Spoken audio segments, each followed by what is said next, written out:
I evo me ljudi, sad sam izašao malo napolje zato što nas često vzduh da ovo uderam ovo sranje, čekaj da vam pokažem ovo sranje, ali čim sam skontao s ovim rukavicama da je nešto crveno, ja pogledam na nebo, a zašto je ovo crveno nebo, a ja ne znam. Objasnite mi zašto je crveno nebo.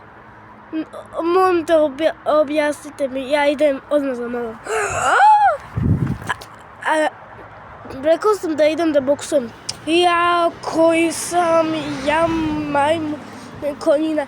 Vidi koliko crveni oblak, ne znam što to znači. A čim nema veze, možda će se nešto desiti na našoj planeti. Pa nema veze, idem da... Pa, kad udaram rukama, onda ovo mi se uradi.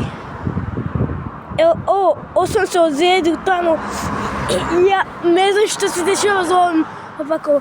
Objasnite mi, napišite ovdje u komentarima. Šta je ovo? Šta je crveno nebo? Za šta je crveno nebo? Ja ne znam, stvarno, ali ovo je horor. Ćao.